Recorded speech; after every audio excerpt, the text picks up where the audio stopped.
Welcome to the latest edition of the I Hate Critics Movie Review Podcast. I'm your host, today at least, professional film critic Sean Patrick. Find us online at Facebook, facebook.com, and I Hate Critics, at CriticsPod on Twitter, and on Patreon, I Hate Critics, the podcast, so you can support us there. We would love you to support us there. It would help us out a lot to continue the show for another 10 years. We've been doing this for over a decade now, if you can believe it. Myself and Bob, at least. Jeff, he's new. But nevertheless, it's just me this week because Bob and Jeff have life stuff in the way.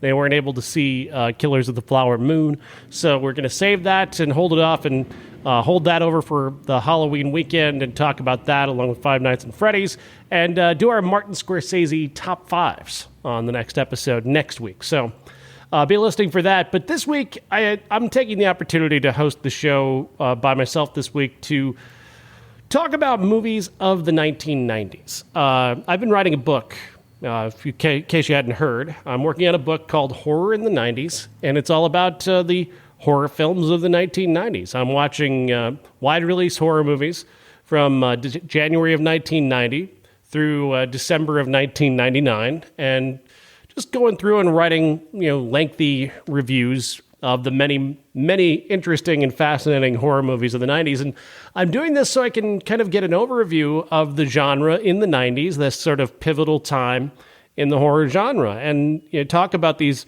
kind of strange movies that have had either no legacy or continue to be influential today, and see why they remain so influential. It's kind of the same idea behind the 1993 podcast, the 30-year podcast that we do, where we talk about the movies that were released 30 years ago that weekend. The idea is to just kind of look and see what it is that transcends time, that remains in our memories, and the things that don't essentially remain in our memories. And so I finished the first year, 1990, in horror. It was an unusual year. There were 23 horror movies that are included in my book that received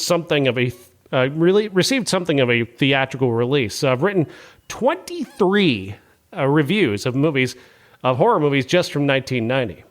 And I thought I'd run down my ranking of those and talk a little bit about each one. And of course, you can find all of my horror in the 90s reviews on horror.media. That's horror.media. Just search my name, Sean Patrick, and you can find the Horror in the 90s series that I'm doing, and all 23 reviews of 23 horror films that were released in 1990. I'm going to run down all the ones I've written about for that year and just do a kind of a brief overview on each and share that with you. And maybe you'll consider supporting Horror in the 90s. I do have the opportunity for you to make donations via either Ko-fi.com or via Vocal itself. Vocal being the place where much of my written output you can find, which of course is also on our Facebook page, facebook.com, and I Hate Critics. But basically, I'll just run down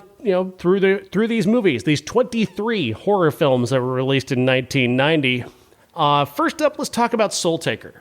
The only reason anyone remembers Soul Taker is not because it stars Martin Sheen's brother.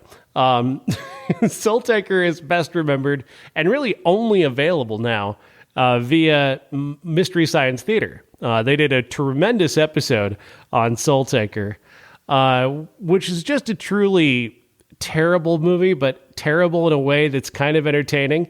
It's weird to kind of put this at the bottom of my list because I actually enjoyed it a lot more than several of the other movies that we're going to talk about on this episode. But I only enjoyed it because I had that Mystery Science Theater accompaniment. You can't really see Soul Taker without having it on the Mystery Science Theater commentary. As I watched it that way, and I did write about it without necessarily spending all of my time talking about Mike and the Bots, but Soul Taker is a very confusing movie. The star of the film, Joe Estevez, is a soul taker. He takes souls. There are kids who are trying to defy the Soul Taker. It's kind of like, is it like Final Destination kind of, where they're in an accident and they survive, and then the guy shows up to take their souls to hell or wherever he's taking them, but they're not there, and so he's got to go hunt them down, essentially. I think that's the plot. It's filled with all sorts of weird, crazy, and very, very dumb things, Soul Taker. But it is very entertainingly stupid. It is entertainingly dumb, Soul Taker, and that is really the hallmark of it. It really shouldn't be at the bottom of my list of horror movies of 1990 because just for the simple fact that it is so very dumb. It's a film it stars Joe Estevez and Vivian Schilling. It's directed by Michael Rissy. And I enjoyed what MST did to it. I enjoyed watching just Joe Estevez be as weird as Joe Estevez is.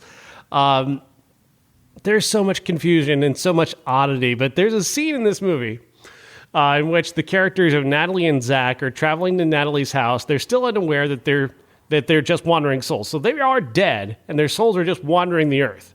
And Joe Estevez is supposed to take their souls somewhere. At Natalie's house, they find that the mom can actually see them. She's acting kind of strange. Natalie's mom tells Natalie to take a bath. She insists on drawing a bath for her. And then once she's goaded her daughter into finally taking a bath, she actually watches her from the doorway. She undresses, which is weird. Now, it's Joe Estevez, who his character, the Soul Taker, is being a creep, impersonating Natalie's mom. But why?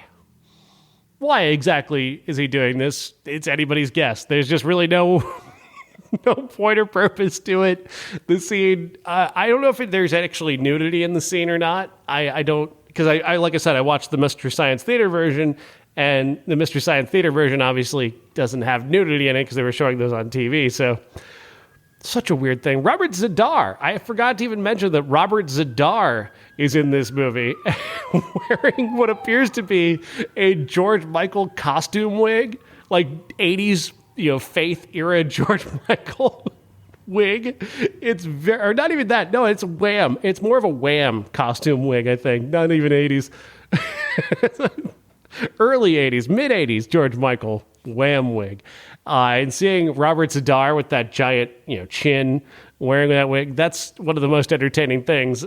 Really, truly, it actually makes Soul Taker kind of transcendent in terms of being a very, very funny and not intending to be very funny horror movie. But yeah, I ranked it as the worst horror movie of 1990, the 23rd ranked horror movie of the year. But it's probably better than, I would say, 12 other movies on this list. Troll 2, best worst movie, is ranked number 22. It's just really, really bad, and is as fun as it is in how bad it is, it's so bad that you really can't justify ranking it over movies where people actually tried. Troll 2 is wildly entertaining, but it's kind of more entertaining when you think about the backstory and when you learn about the facts behind it, that nobody knew they were making a Troll movie. They were making this was basically purchased and named Troll, and it's Troll in name only, essentially. It's one of those IP grabs that have always been popular in Hollywood. Troll in the 1980s was made and was quite successful. It had a cast that included Sonny Bono and Julia Louis-Dreyfus is in there as well, and one of the guys from Law and Order, I think, is the lead. And so it had some recognizable faces in it, and it was successful enough that somebody grabbed hold of that IP and then began just slapping it onto other movies just to keep making Troll movies and to keep using the name as a marketing campaign. And they didn't really care if the movie was any good. Claudio Fregoso, of course, the director of this, he couldn't speak English. He's directing an American movie set in Utah, and he speaks no English. So he's having to talk to somebody who's then having to talk to his actors to tell them what they want. And it's just, it was doomed. Troll 2 was just a doomed production from beginning to end. Claudio Fregoso still doesn't understand that people see Troll 2 as a bad movie. He does not understand that people look at his movie and laugh. And he still thinks that he made something that is like a serious, like, horror movie, which just makes the tragedy of Troll 2 just so much more hilarious. And his wife, is it Rosella Drudy? Is Rosella Drudy his wife? She was talking. She still to this day, like, and you can see this in Best Worst Movie. She talks about Troll 2 and the script, and she's such a weirdly theatrical person that you can't tell if she's being serious or not. I think she's being serious. She co-wrote the script, and when she talks about the script, she says, quote, "It's a ferocious analysis of today's society," unquote. And what? What are you talking about? What part of Troll 2 is any kind of ferocious analysis of today's society? I don't understand any of that. I really don't. But yeah, that's my number 22 ranked horror movie of 1990. Troll 2. What else is there to say about Troll 2? It's really bad, but it's bad in a way that's entertaining. And I probably, again, much like Soul Taker, it's probably more entertaining than, at least 5 or 6 other movies on this list. A movie like Frankenstein Unbound, 1990, directed by Roger Corman, with an all-star cast. How he got this cast together to make a movie like Frankenstein Unbound is beyond me. But apparently, sometime in the 80s or early 90s, the IP of Frankenstein became public domain, and it allowed Roger Corman to then step in and take Frankenstein and actually make his very own Frankenstein movie. But he got Raul Julia, John Hurt, Bridget Fonda, and Jason Patrick, and Michael Hutchence from INXS are all in this movie about a particle physicist who builds a device capable of vaporizing anything it touches in hope of ending a war once and for all. Unfortunately, while testing the prototype device, he actually sends a man hurtling backwards in time to a small Swiss village in 1870, where he meets Victor Frankenstein, who is hard at work contending with the complications of his own mixed-guided experiment, which is, of course, what we're talking about here, Frankenstein. What a bizarre movie. I mean, truly bizarre. There's so a guy's going back in time. He's meeting the real life Victor Frankenstein, but then also we've got Bridget Fonda is playing Mary Shelley, and you've got Jason Patrick who's playing Lord Byron, and you've got Percy Shelley played by Michael Hutchence. This is such a strange, misguided, bizarre movie. And their conception of Frankenstein is really one of the most unusual looking of all time, to say the least. He's bald. He's got long hair. It's absolutely ridiculous. He's played by an actor named Nick Brimble, who's not done very much. Roger Corman directing an unlicensed Frankenstein movie is, of course, just a part of film history that is kind of irresistible in a way. Just the idea, the notion that there's an opportunity there, that there's a time in our history when Roger Corman was able to take on a major IP and make it his own in his own inimitable way. It's bad. It's really bad. But it's also, just the fact of the existence of that movie is kind of fun. The existence of Frankenstein Unbound, that this ever happened, is sort of iconic in a way. Because it's definitely a movie that should not exist, and yet it does. Let's see what else we're talking about here. Number 20 on my list is The Guardian. And of course, William Friedkin, just recently having passed away, known for The Exorcist, known for, being kind of a horror icon simply because he made The Exorcist. He didn't often actually work in the horror genre. He worked in action movies, and he worked in drama. He was a guy who was more in that world, but he's remembered as a horror movie director, which makes the tragedy of a movie like The Guardian so much more, oddly tragic. The Guardian is an awful movie. It's just absolutely, it borders on being just completely unwatchable. The story of The Guardian is a couple who hire a nanny to work for them. They do a terrible job of vetting this woman. They don't even bother to call the people who sent her there to talk to see if she's actually a worthy of being the guardian of their baby.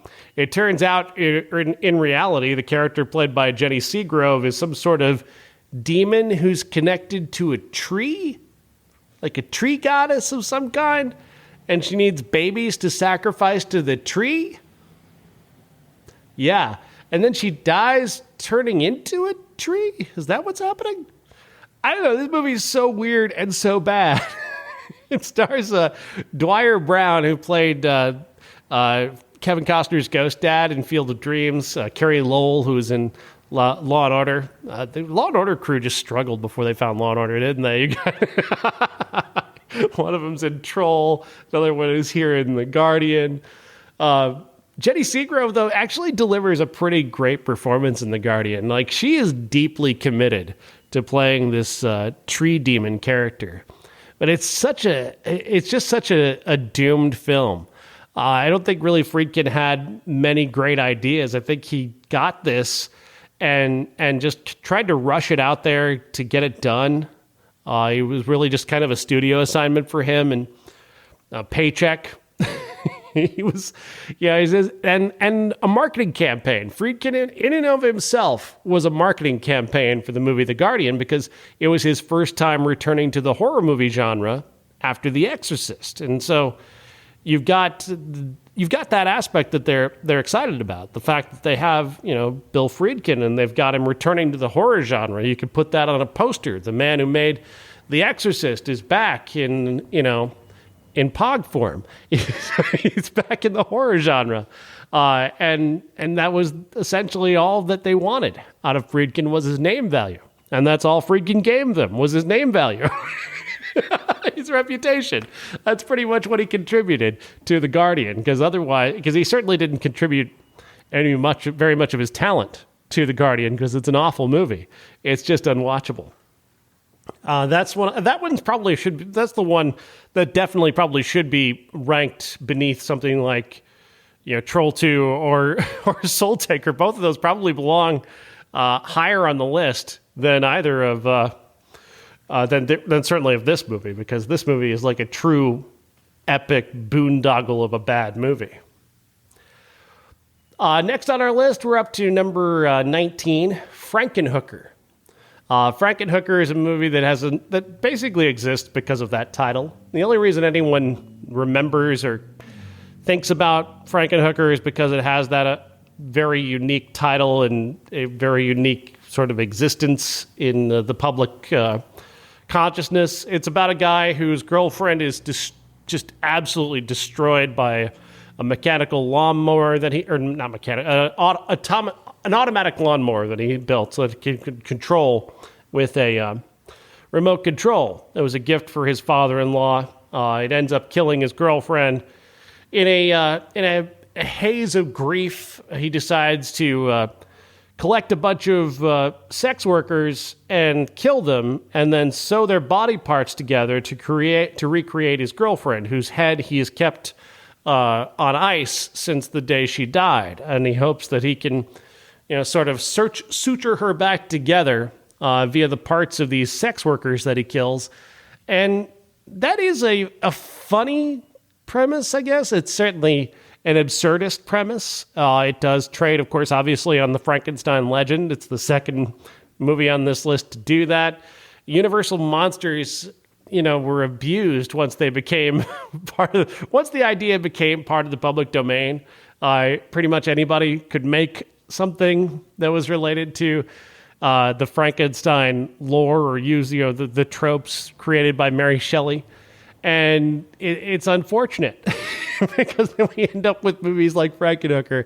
I know this one has a reputation among fans because it is so very absurd and it's so very silly. There are a lot of fans who like this movie.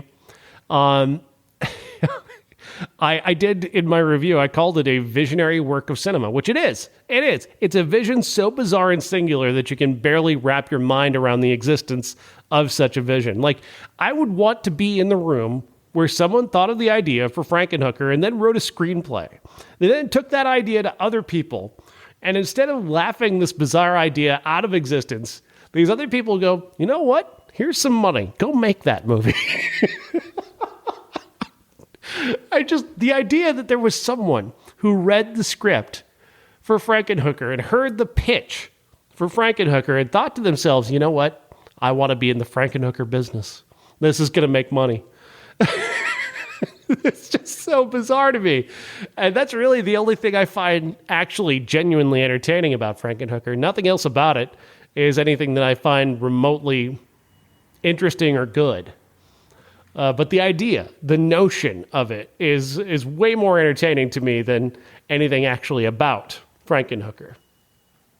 Number 18 is Jacob's Ladder, and I know this will be a controversial opinion for a lot of people. I know there's a lot of people who really appreciate Jacob's Ladder, directed by Adrian Lyne. I am not an Adrian Lyne fan. I don't think Adrian Lyne is a very good director. I think he's a director who likes to touch on, timely subjects, and I think he uses those timely subjects as sort of a way to perpetuate his own relevance as a director. And I think he's done that throughout his entire career. He's done it throughout his entire career, just creating movies that were based off of, the most immediate buzz that he could get. And really, he is talented. I mean, I'm going to obviously think he's very talented because he was successful, and his movies don't look bad. And certainly Jacob's Ladder doesn't look bad. I just don't quite know what he was going for with this story. It's the story of a deeply haunted Vietnam veteran named Jacob, played by Tim Robbins, who apparently nearly died in Vietnam after his unit was subject to a surprise attack. Jacob himself was stabbed in the gut and had to have his intestines pressed back into his body before he could be taken to a hospital. He remembers being gutted by that bayonet, and it haunts him to the day when we meet him, when he's working as a postal worker in New York City and is continuing to have these strange visions, being visited by numerous, people from his past. And basically, this movie has remained relevant and well known because of the Jacob's Ladder scenario, because the character was actually dead from the start of the film. He was never actually alive, and this is all just kind of the hallucination of a life he thinks he might have had he lived.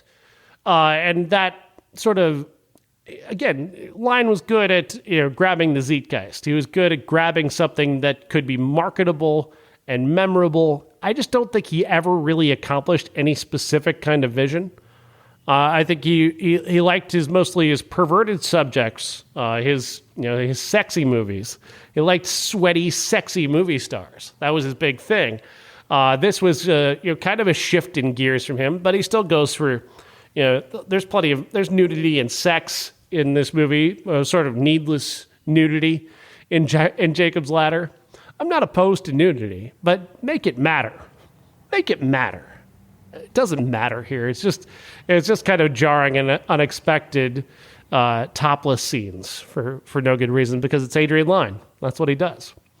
I just don't think there's anything. I think Adrian Lyne is pretty much an empty vessel to me as a director. He's a visual stylist. He's a guy who knows how to make a movie that will capture your imagination in terms of just its premise and ideas, but he doesn't actually execute a movie very well, in my opinion. As storytelling, at least. Like I said, his movies are all very professional looking, but in terms of storytelling, not a fan. We're up to number 17, The First Power, starring Lou Diamond Phillips, is a cop movie set in the world of demonic possession. The first power essentially is the ability to come back to life, and a serial killer has apparently captured this. He's apparently captured this ability to come back from the dead, and he's using this to continue his work as a serial killer. Lou Diamond Phillips is the cop who initially caught the serial killer, who then had him executed, and now, of course, is chasing him down as he has come back to life. I like Lou Diamond Phillips. I don't like this movie at all. This movie is very strange. There are two characters in this movie, one played by Tracy Griffiths and another played by Elizabeth Arlen, who are essentially serving the same purpose, and for reasons that don't make any sense. They're playing essentially the same functional character, but are two different characters for no good reason. A nun, Sister Marguerite, Elizabeth Arlen, is informing her higher-ups of the church that there is somebody who has discovered the ability to hold the first power to come back from the dead.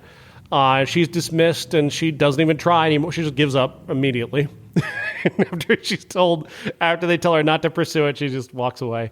Lou Diamond Phillips is the cop. He starts working with Tracy Griffiths, who's a psychic, who then takes over essentially the actress function that should have been played by the nun character. I mean, the nun is the one with all the exposition. She's got all the backstory. She should be the one to go to the cops and say, hey, this is what's going on. Instead, they introduce this character, Tracy Griffiths, who has no knowledge of what's going on other than, I guess she might be a psychic. It's very strange. It's a very odd movie. It's very poorly executed, very, very poorly made, and not particularly entertaining. Lou Diamond Phillips is doing his best. The kills, I mean, I guess are horror movie levels. This is as much a thriller as it is a horror movie. It stretches kind of the boundaries of what you would call a horror movie because it's not a very good at being a horror movie. Cop movies tend to struggle when you're trying to cobble them into the horror genre. And the first power, it's just bad. It probably belongs actually below Troll 2 and Soul Taker because it's not nearly as entertaining as either of those two movies. Number 16 from 1990 is Gremlins 2, The New Batch. I spent the entire review just talking about the Key and Peele sketch. Because the Key and Peele sketch on Gremlins 2, in which they have a movie script doctor played by Jordan Peele come in and just come up with all these wacky ideas that actually did end up in the movie. And it's just this whole encapsulation of a bizarre pitch meeting.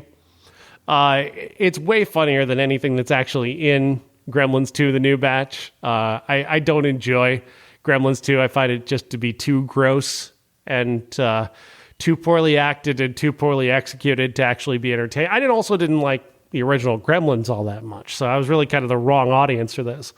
But just solely based on how entertaining Jordan Peele is, in telling us about what Gremlins 2 is way more entertaining than anything about Gremlins 2.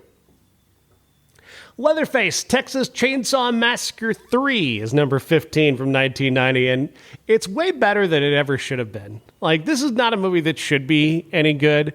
It's taking off from the original Texas Chainsaw Massacre as a sequel. It's the first time that somebody tried to capitalize on that Texas Chainsaw Massacre IP, and it's not a good movie by any stretch, but it's a movie that does sort of keep the spirit of Texas Chainsaw Massacre.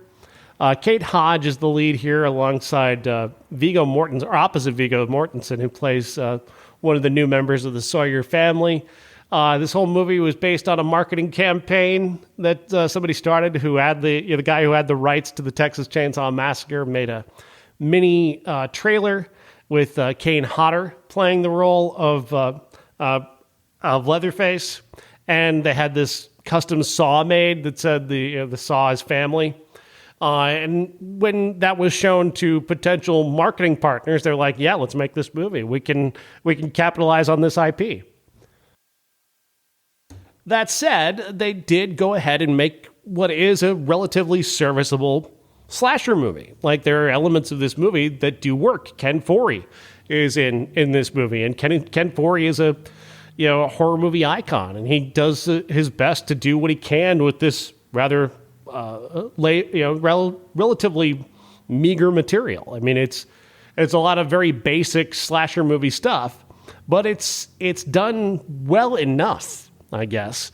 But it's not a Texas Chainsaw Massacre movie, and it gets held back by that idea. It's really, this movie could exist on its own and be kind of a forgettable, but not terrible slasher movie. But as it is, because it's got that name, Leatherface, Texas Chainsaw Massacre 3, it places expectations upon this movie that it can't possibly reach. And it does lessen your experience of it to know that they're capitalizing on the IP of one of the greatest movies ever made in Texas Chainsaw Massacre, which it is one of the greatest movies ever made. And I know that's a controversial opinion for some. It's absolutely true to me.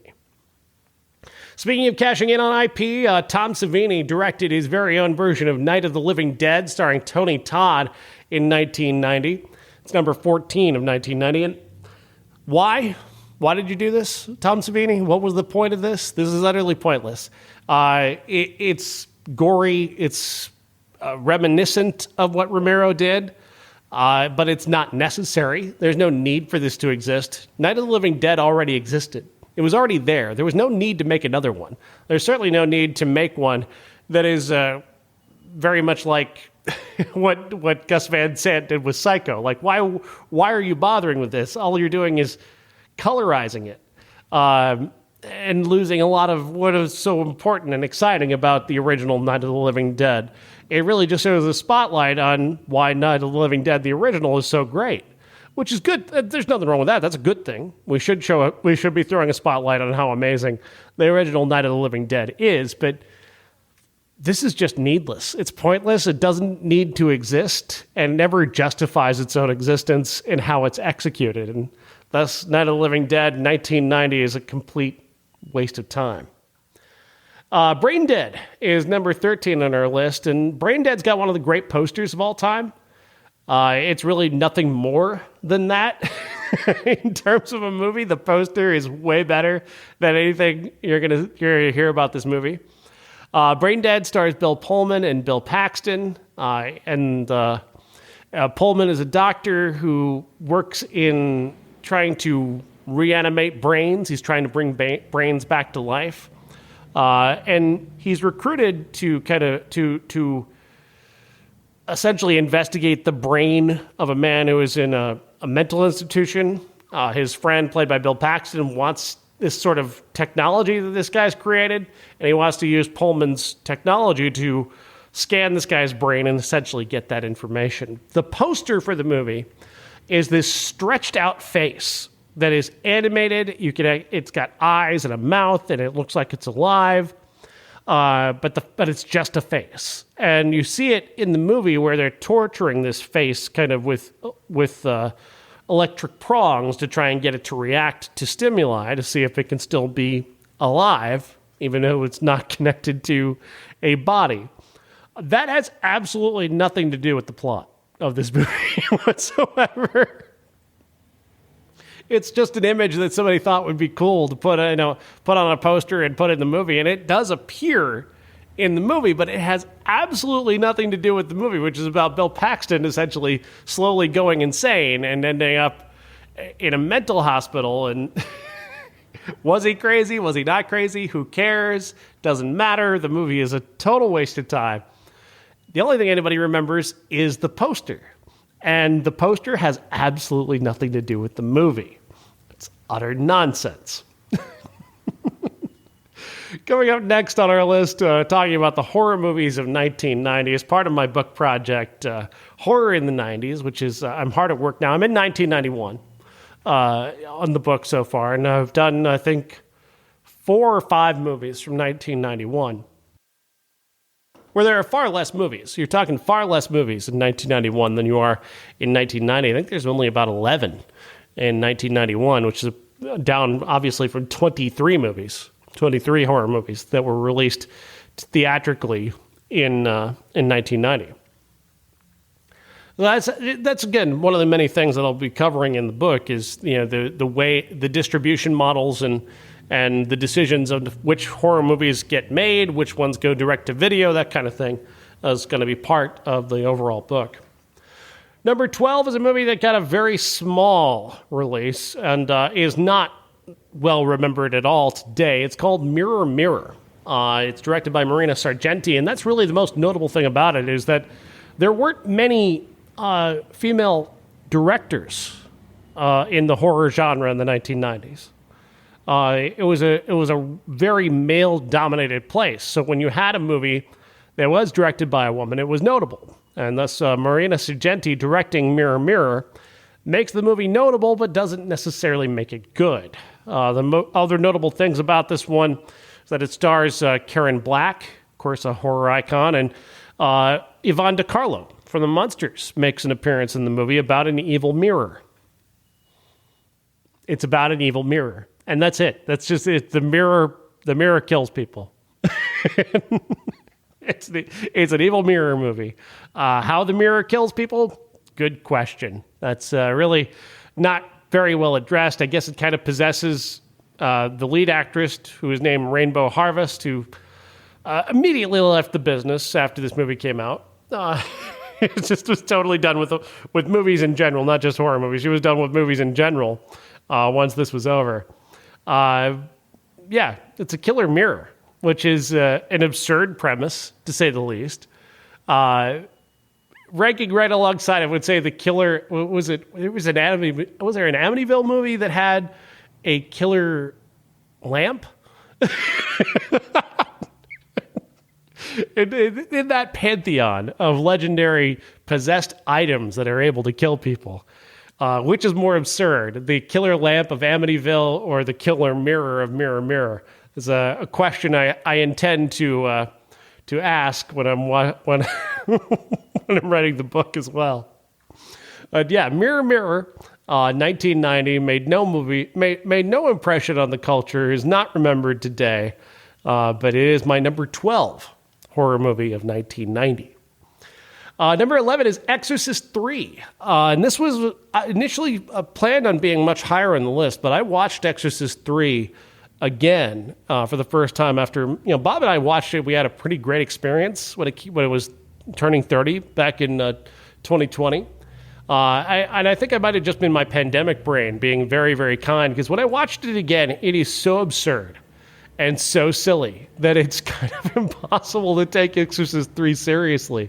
It is a bizarre film. The vision that William Peter Blatty, the director, had here alongside his star, George C. Scott, grows in such an absurd way that it's hard to take the movie seriously, and especially when you come back to that dream sequence in the movie, which features Fabio as an angel and angelic Patrick Ewing, and just so much other bizarre, otherworldly nonsense.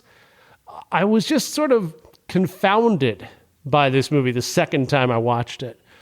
The first time, like I said, I was kind of intrigued by it and kind of excited by it because, it was weird and different, and George C. Scott has such this intense personality as the lead character, Kinderman. He's such an interesting character in that way that I kind of bought in. The second time I watched it, I saw that kind of George C. Scott sort of stands apart from everything. He's so serious and so grounded that everything else around him seems even more absurd. And that really did kind of take away from the movie, but really it was just all these absurd elements that started to stand out the second time I watched it. And now I've seen it at least 3 times since the first time I saw it. And it gets less and less interesting each time I watch it. And that's why Exorcist 3 isn't much higher on this list, because it gets so... It doesn't hold up well on multiple viewings. Number 10 is a really weird choice. I don't know actually how I ended up putting this movie so high on this list, because it is such a... It's bad, but it's bad in the most interesting of ways. Shakma is a animal-based horror movie, and it's about a killer baboon. It's a killer baboon movie. Animal rampage horror movies are a staple of the genre. When you're talking about movies like Cujo or just the Birds, even would be in that vein. There's a history there when it comes to killer animal movies, and Shakma is easily the most forgotten of that minor horror subgenre. No one remembers Shakma. No one remembers that Christopher Atkins and Roddy McDowall starred in a killer baboon movie, but I do. I remember. I am keeping this movie alive. Shakma is about a group of scientists, one scientist, Roddy McDowall, and his scientist students who are planning to have a night of fun at their college. They're going to have a game that they're playing, that they're all going to be locked inside the building trying to find each other, and it's kind of a murder mystery game. What they don't realize is that a baboon who had been treated with this experimental rage virus earlier in the day and they thought had died is actually not dead and is now fully enraged and is going to be running around tearing people's faces off. If this movie were gorier, if it had embraced that sort of level of bloodiness a little bit more, it might be a little bit more memorable. As it is, it's not terrible. Like, Shakma's not a terrible movie. It's bad, but it's bad in some kind of interesting way. I kind of admire the fact that there was a killer baboon movie in 1990. That the idea that, and I kind of admire this movie having the ambition to question the science behind animal testing, which it really is about. That it's about the ethics and morals of animal testing. And horror movies tend to be a good place to examine such high-minded ideas. And while this movie isn't very successful at doing that, because I think it's too low budget and the people involved probably aren't the ones capable of that level of intellectual curiosity, but they're here to make a horror movie. That's fine. There's nothing wrong with that. They're here to make an exploitation movie, and there's nothing wrong with that. But it is, again, I don't think Shakma necessarily meets the potential, but that it even tried at a time when, there's not a lot of imagination in horror movies. I think it's impressive in that way, and I kind of like Shakma. I kind of do. I would kind of recommend it, honestly. It's my number 10 horror movie of 1990. Number 9 is Hardware. This one's hard to find. Jeff had to go out of his way to get me a copy of Hardware. They just, I don't know why it's not available. I think it's the director, for the most part, he's not a popular guy. He's not a guy that, after what happened with the Island of Dr. Moreau, this particular director kind of fell out of favor. He kind of lost his mind for a while and became sort of a figure of... just nobody wanted to talk to him, really. I'm talking about, of course, Richard Stanley, who made this movie before he met and had Marlon Brando destroy his career.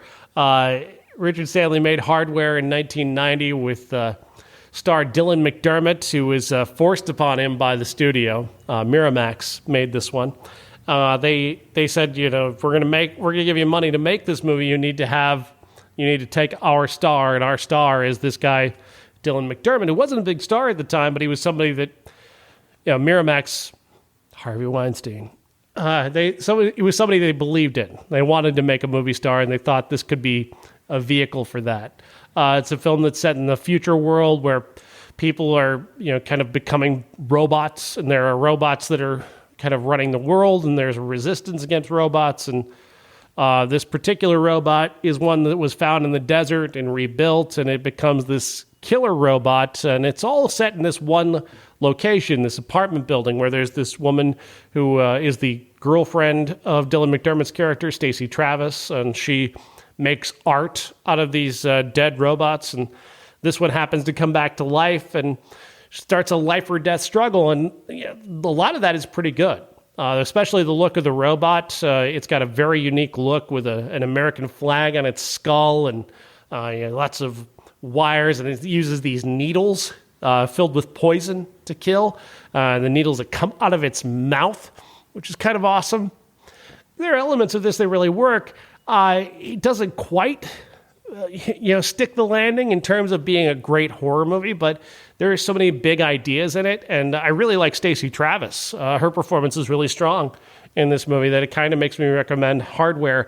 I wish it were better. I wish it was kind of one of those hidden gems, but overall it's just kind of good, and it's not one that I would say it's a must-see, and it wasn't nearly as surprising as I was hoping it was going to be. Number 8 is Tremors with Kevin Bacon, Fred Ward, classic monster movie. It's got elements of comedy to it, a lot of fun performances. Michael Gross really changing his entire career with his performance here. He went from being the dad on Family Ties and this kind of milquetoast guy to being this weird survivalist character, Gummer. And from here, from Tremors, he goes on to just make Tremors movies, basically. That's basically what he does with the rest of his career. And, hey, good for him. Find your niche. It was certainly it's a complete departure from who he was on TV. And that had to be very exciting for him. And he seems to really enjoy this. And he has a lot of fun playing opposite Reba McEntire, who plays his wife, who's a very welcome cameo.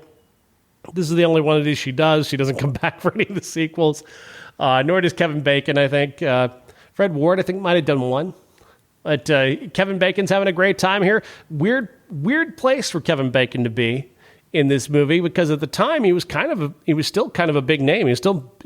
Had a number of big movie star performances leading up to then being in this movie, which seemed, not to knock Tremors. I think I like Tremors, but it was a step back for him to be sort of an ensemble player in a movie when he'd been, garnering all these lead roles after Footloose. It was an odd place for him, but he makes it work, and his movie starness doesn't overwhelm the fact that this is a B-movie monster movie, and that's a credit to him that he's able to blend into an ensemble so well. Number 7 is Stephen King's Graveyard Shift, and this is one of the real surprises of 1990. Graveyard Shift is not terrible. I did not have high hopes for Graveyard Shift. I went into Graveyard Shift thinking this is going to be a slog. This is going to be one of the tougher movies to get through. It has almost no reputation. Really, Graveyard Shift. It's not a movie that's particularly well remembered, but I had a phenomenal time watching Graveyard Shift. The story goes that it's basically just this gritty, grimy, gross place that's in this. I don't even remember the premise. Hang on. I gotta find my review. This is so pathetic.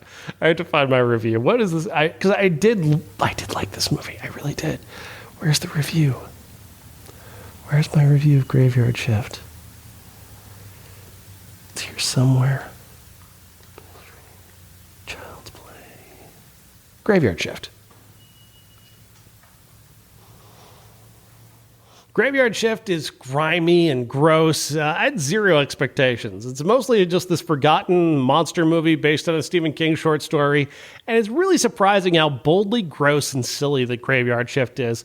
Ralph Singleton is the director. He has only one other credit for movies. This is his only feature film credit.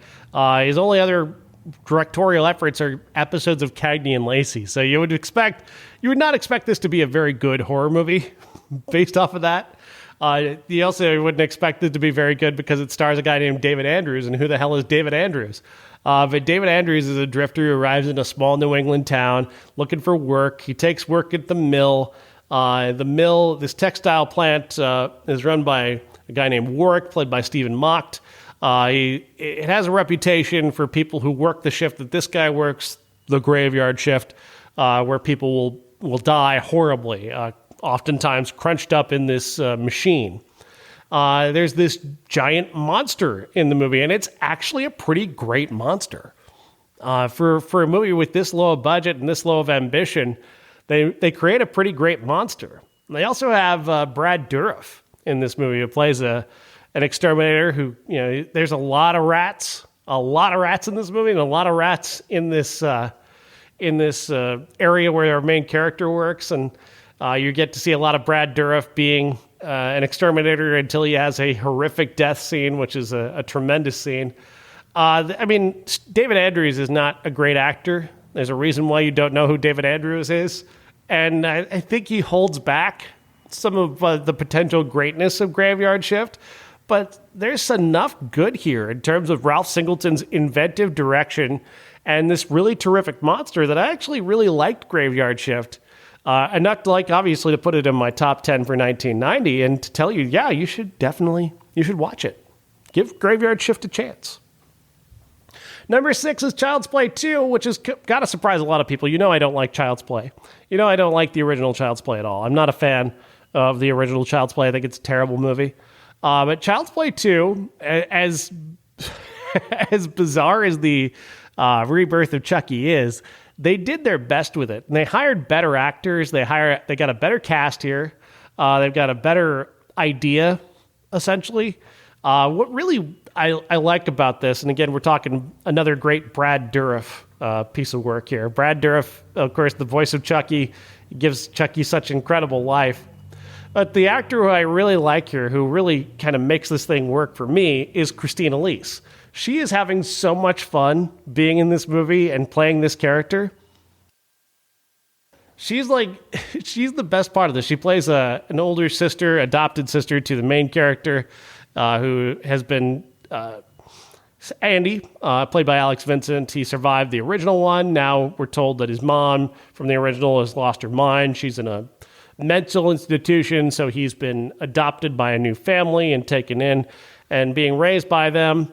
And and Christine Elise plays his older sister, who ends up being his protector in this tremendous, actually very exciting third act. The third act where they finally arrive at Chucky trying to kill Andy, and they're back at the Good Guy Factory. All the stuff that they do in the Good Guy Factory at the end of Child's Play 2 is a lot of fun.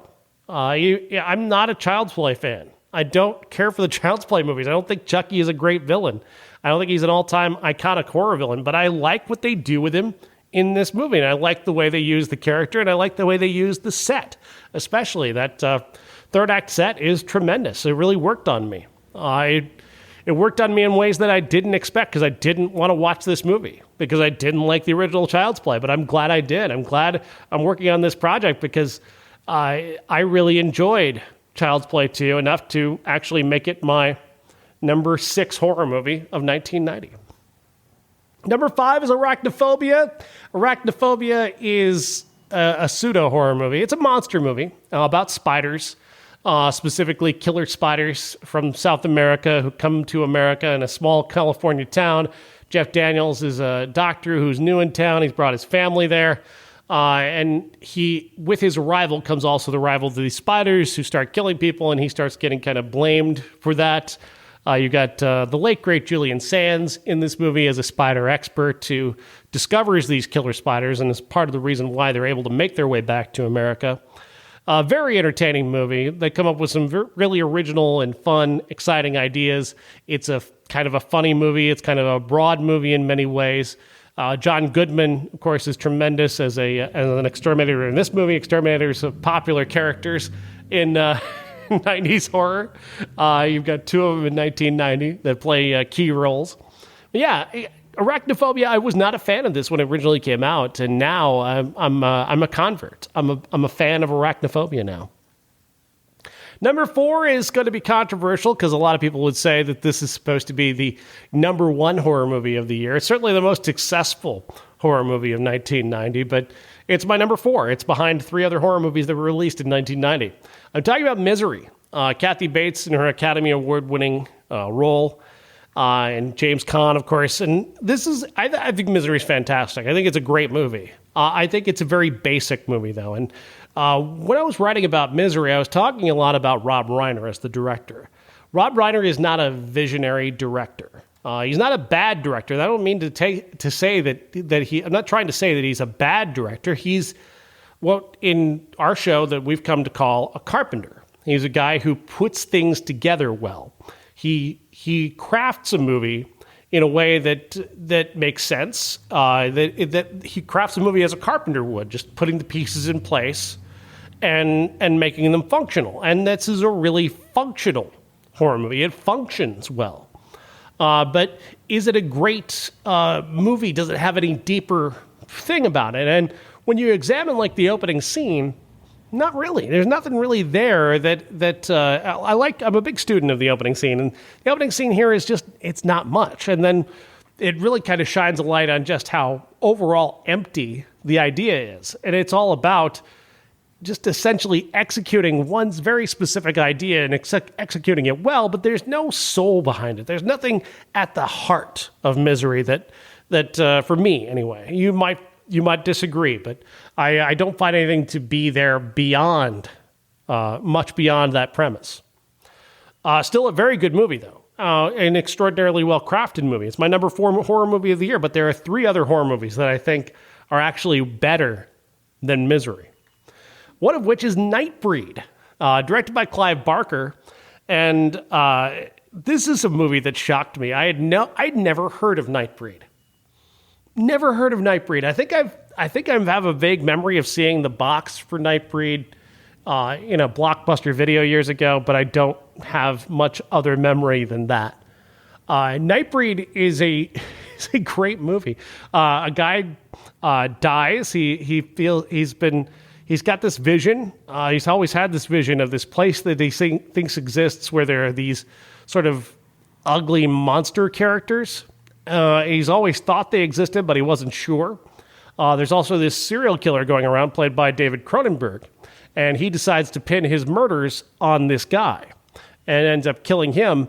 And all the while, he's also trying to find this place that the main character has been talking about so he can get there and kill these monsters as well, or at least use them as a way to blame them for his killings. It turns out the monsters are actually good people. They're actually not monsters. They're actually just souls who are trapped in this place that happens to be in a graveyard in an alternate universe sort of thing.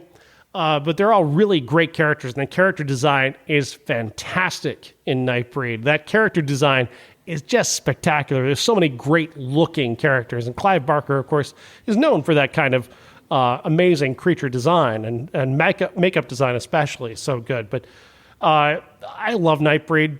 This movie is so entertaining and so exciting. It's such a great horror movie. Craig Sheffer is the star, and he does an amazing job as well. It's one of the most underrated horror movies of the 1990s, and I cannot recommend it enough. It's got this sequence.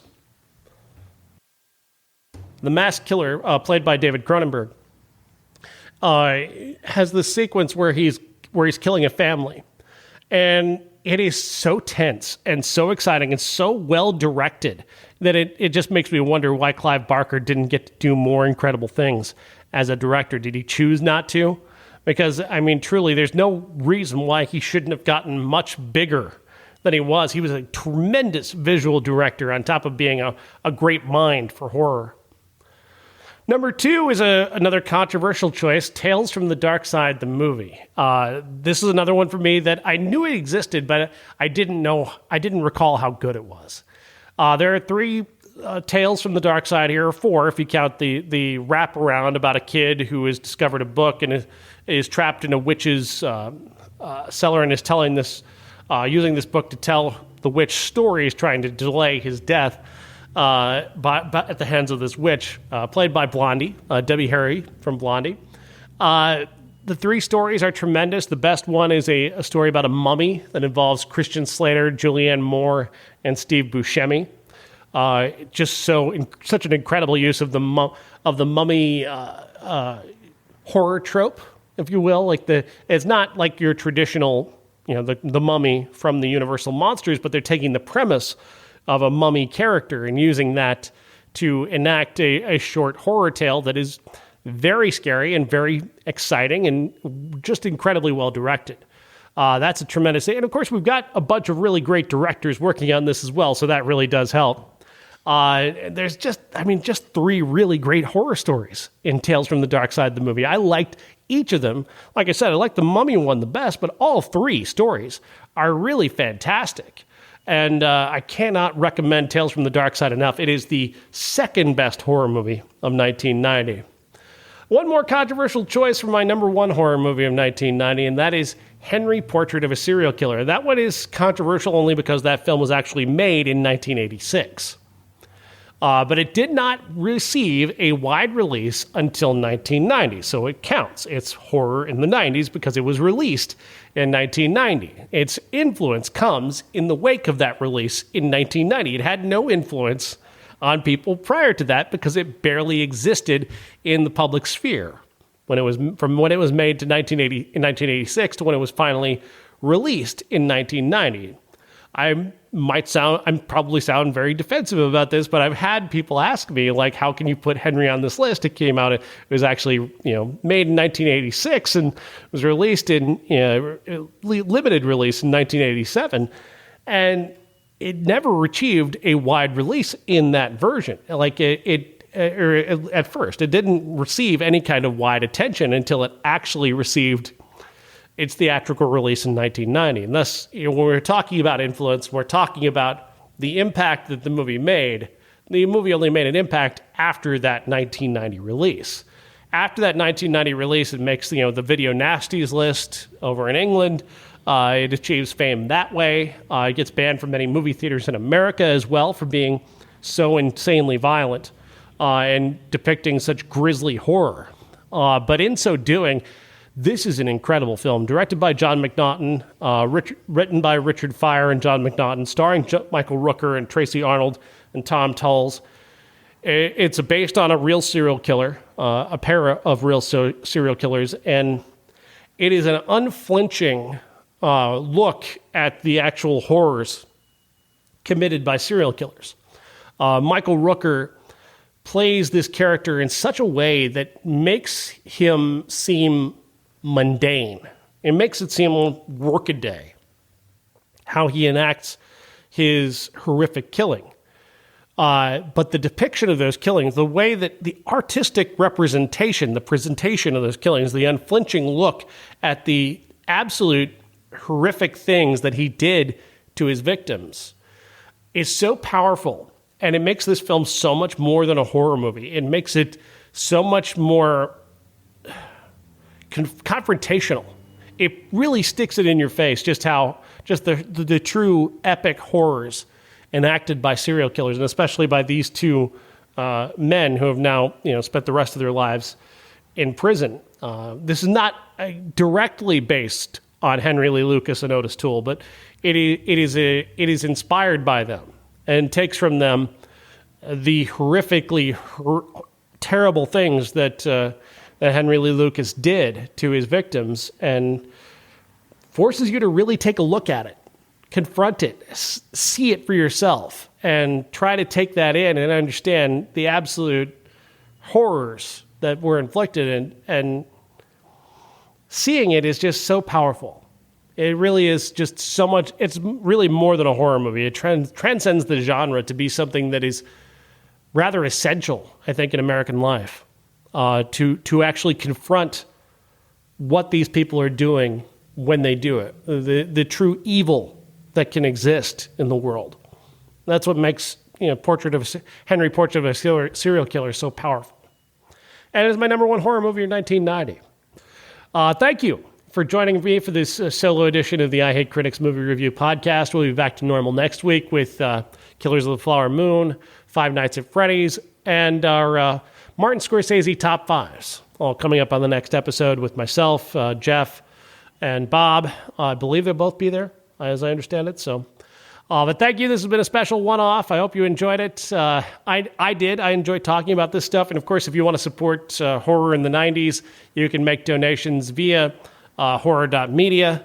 You can make donations via the Ko-fi account, which is linked in my reviews on horror.media, which, of course, are all over our Facebook page as well, and we'll have links up as well in the show notes. But thank you for being part of this, and consider supporting me in writing horror in the 90s. I'm going to write it anyway, whether I get any support for it or not. I'm still going to write it. I'm already through, like I said, several movies into 1991, so this is happening. But I would love to have some support for it, and to back me up and to keep me going on this journey through the horror films of 1990. This is the I Hate Critics movie review podcast. Find us on Facebook, I Hate Critics. Find us on Twitter at CriticsPod. On Patreon, search I Hate Critics, and so much more. We're also on YouTube as well, so you can listen to the podcast on YouTube anytime you want to. Thank you.